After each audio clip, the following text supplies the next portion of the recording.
I'm sure people will ask the question, how does making a carnival cart equate to running a serious business? In fact, there are many parallels, because in both you have a product that you're trying to create. There's a process for creating it, there's a financial framework, there's a quality process here, there's a human resource side to it. Everything that we see in a normal business is reflected in the production of this cart. The big difference is the way emotion is harnessed. If we're going to import the ideas from the cart team into the business world, I think there are a number of things that we can do.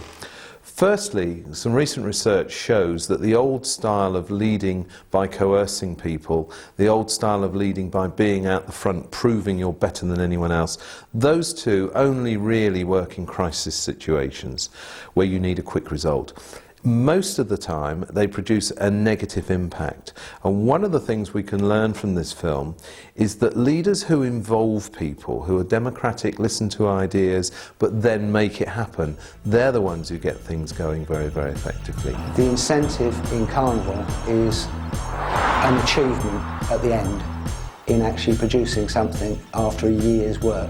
You can walk out of a Carnival club anytime you like, but with a Carnival club you can do the smallest bit and still get that satisfaction and still feel as though you're part of a team.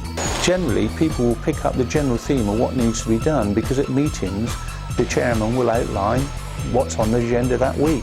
That's all that needs to be done. They don't need to be told how to do it, they don't need to be told in what way to do whatever is done. They're just relied on, you take on that, and they're allowed to be responsible then for what they're going to do. People trust that they've got the common sense to actually do it, and if they don't know, they will ask.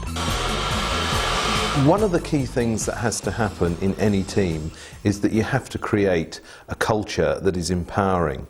And culture is quite a complex thing. The real root of culture is the shared beliefs that people have about the importance of what they're doing and the way they work. If you like, the assumptions that they make. And a lot of those are unconscious, but they do define the way people react and the way people perform. What is happening in this film? Everybody is working in a way to get the job done and to work in a way that conforms to the values and the assumptions of the organisation. And I think that is one of their secrets. There's no real hierarchy. Although you have elected members and you have team captains within the club, there's no positional power. Everybody does what they're asked to do. There's no management. One minute you can be management, next minute you can be sweeping up. In this sort of project situation, the key driver of performance is the internal atmosphere, the internal norms and agreed standards within the team, not things that are actually imposed from outside. And people spend a lot of time trying to manage teams. You don't manage teams, you encourage teams to be self-managing by generating those standards within the team, and that's what's really powerful. There's so many different aspects of the cart, from the engineering side, the painting side, the electrical side, design, etc. So there's something for everybody, and maybe a lot of those things people wouldn't have the opportunity to perform.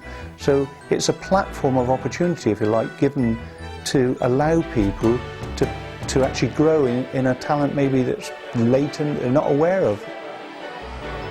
We see during this film a number of examples of people doing things outside of their normal area of interest.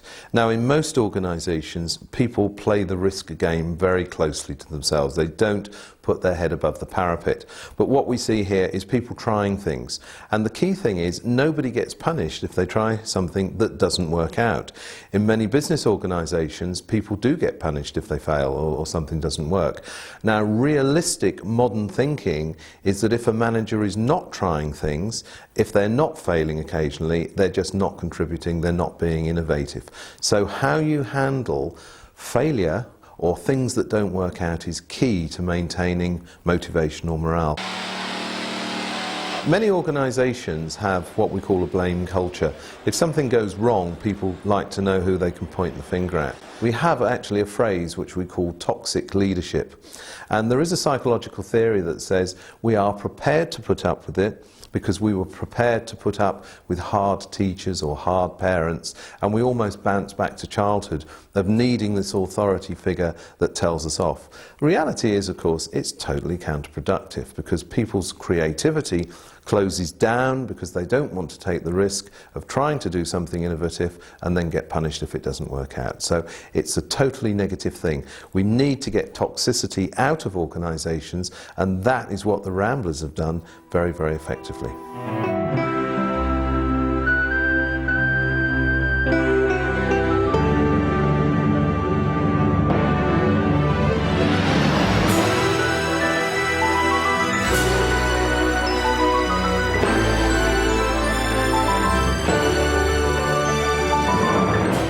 Human beings are very much emotional animals, and if we want to tap into a team, we need to use emotional intelligence. We need to understand that people are driven more by emotions than anything else.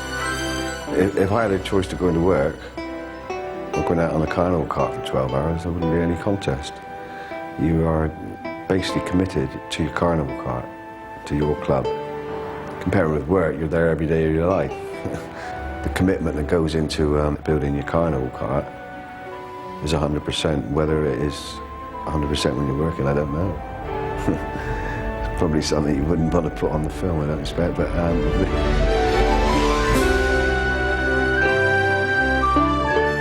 if there's one thing that leaders and managers can take from this film, it's the realisation that they are sitting on top of an immensely powerful resource.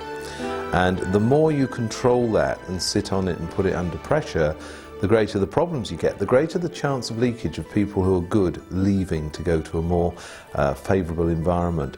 What we need to do as leaders, what we need to do as managers, is learn to create increased capability for our organisations by unlocking the power of the people within.